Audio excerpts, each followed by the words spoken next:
optimism and hope for the common denominator of over 80 ethnicity, a country with 3,000 years of glorious history and culture, mother of freedom.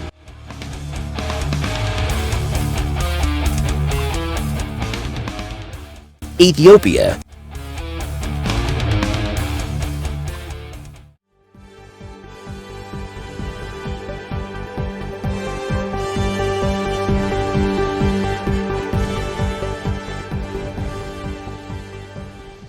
Welcome to Ethiopia Today. Our today's presentation covers the following topics. The National Security Council of Ethiopia discussed the security situation in the country and calls the recent attacks by TPLF as provocative. Ethiopian Airlines flies 737 MAX with passengers for first time since deadly crash. Ethiopia is nucleus of African unity, says Ghanaian model. Ethiopia is a safe travel destination for tourists, say bird watchers. Russian company eyeing to invest in Ethiopia's energy sector. Details are presented as follow.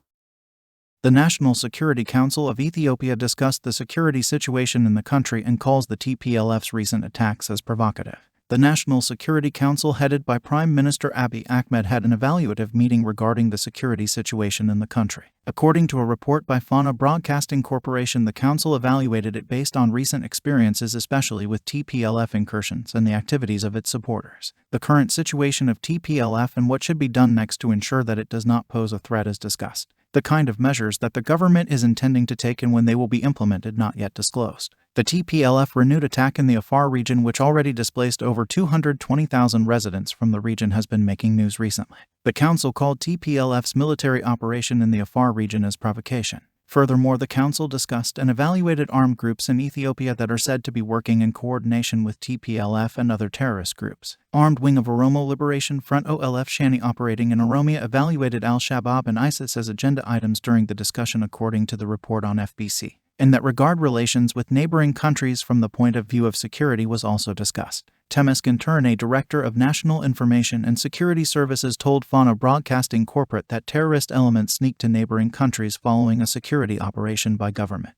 Government will work with neighboring countries to ensure that they are not supporting armed groups that are posing a national security threat to Ethiopia. Another important topic was evaluation of what the government called informally organized armed groups that were created during TPLF invasion of the Afar and Amhara region of Ethiopia and the circulation of illegal firearms, including heavy weaponry. Government did not name names officially. The Ethiopian Defense Force was discussed in the evaluative meeting too. It is said to be in a much stronger position in terms of personnel, arms, and technology.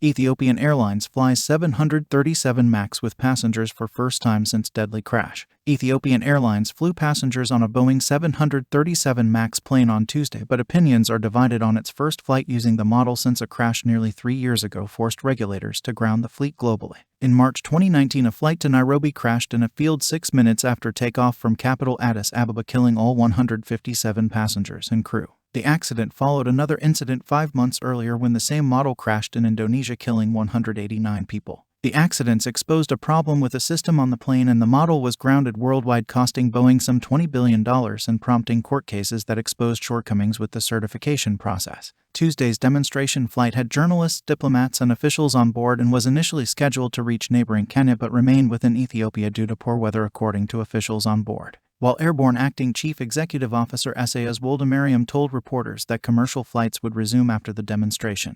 "We made sure everything is in order. Now we are doing a demo flight, so to speak. It is after this that we are availing it to commercial aviation," Essayas said. However, some relatives of those killed in the Ethiopian Airlines crash were angered by the decision to resume flying the 737 MAX. Ethiopian Airlines said in a statement on January 22 that the decision to resume flights came after intense recertification by multiple regulatory bodies. Ethiopia is among the last countries to return the 737 MAX to service.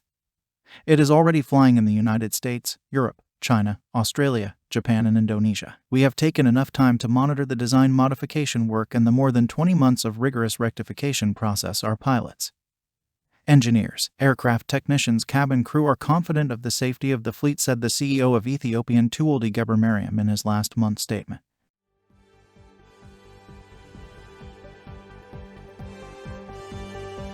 Ethiopia is nucleus of African unity, says Ghanaian model. Ethiopia has finalized its preparation to hold the 35th African Union Leaders Summit.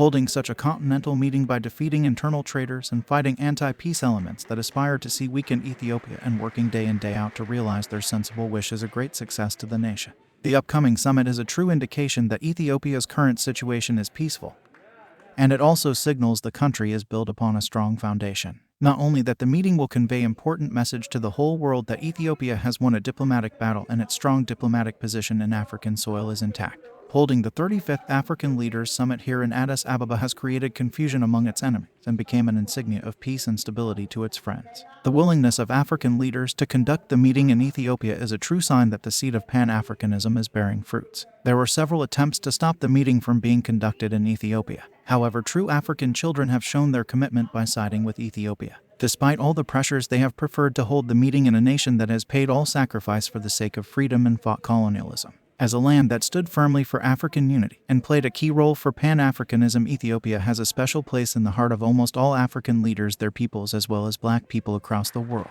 The Ghanaian model Dr. Setter Nord, who had spent a wonderful time, said that Ethiopia is the heart of African unity. She added that the nation is a reason behind Pan-Africanism and the emblem of African unity and freedom. That is why the country is selected to be the seat of the African Union. I wanted to represent Ethiopia in the modeling contest and tell the world about Ethiopia. It is the land which has never been colonized, the icon of African freedom, and it is a land where tangible and intangible heritages are found. Dr. Nord indicated that currently African leaders and its people are working aggressively to African unity. This is a time where Africa needs to be more strong and united to deal with its own affairs. Nord stated to local media she has a desire to start Pan-Africanism in a new sense in Ghana. She also uttered as she works particularly to further strengthen the people-to-people relation between the people of Ghana and Ethiopia. Nord stressed that besides reinforcing the mutual relationship of the two countries, she has strong zeal to energize continental connectedness among Africans and promote further a united African concept, peace and access to global health. Indeed, everyone has to discharge his or her responsibility towards Africa's future. Every African has a responsibility for the peace and stability of the continent. Despite the fact that the continent is free from direct form of colonization, it is still under the yoke of indirect colonization. This is manifesting itself in the form of economic sanction or interference of Western countries in local affairs of African countries. As it was indicated by Government Communications Service Minister Legacy Chulu, Ethiopia is preparing international events that herald sustainable peace, benefit, and prosperity of Ethiopian people. He said, taking the current situation of the country, there were attempts to distort Ethiopia's image. However, this is disproved by the will of African Union leaders who would attend the 35th African Leaders Summit.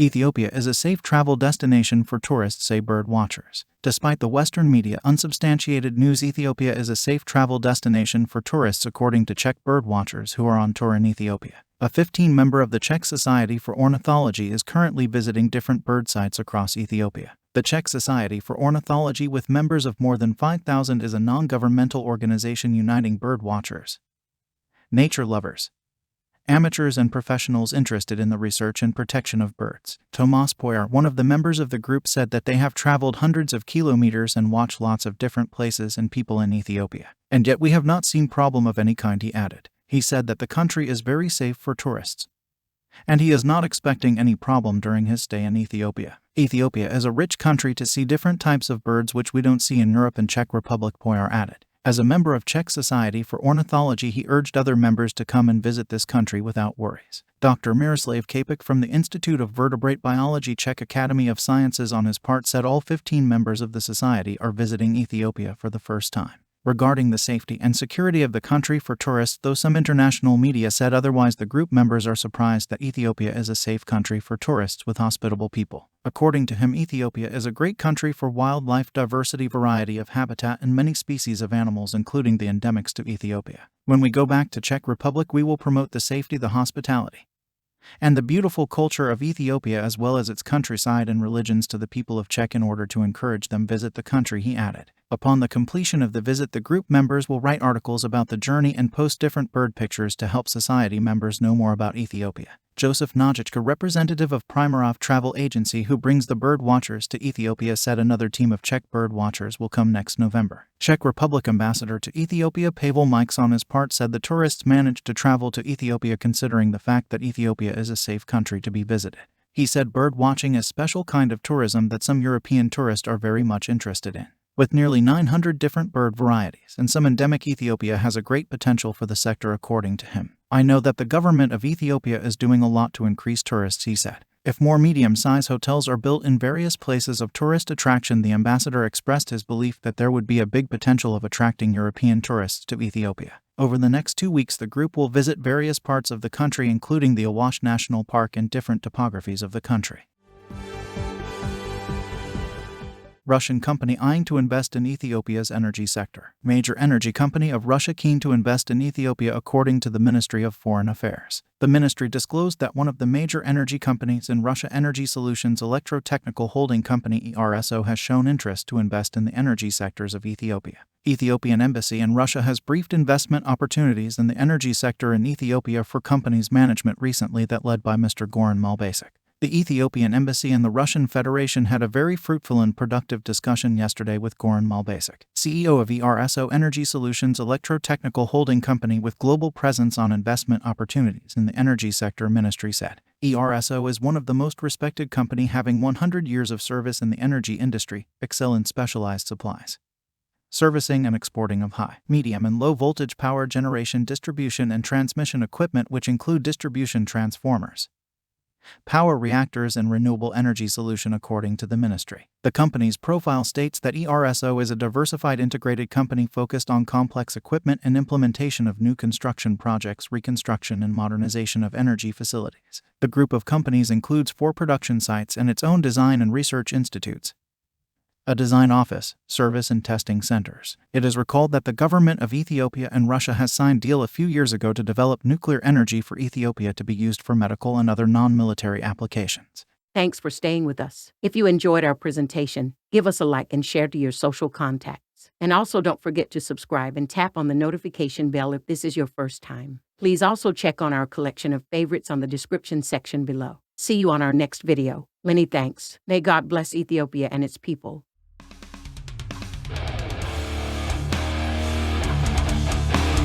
Optimism and hope for the common denominator of over 80 ethnicity, a country with 3,000 years of glorious history and culture, mother of freedom.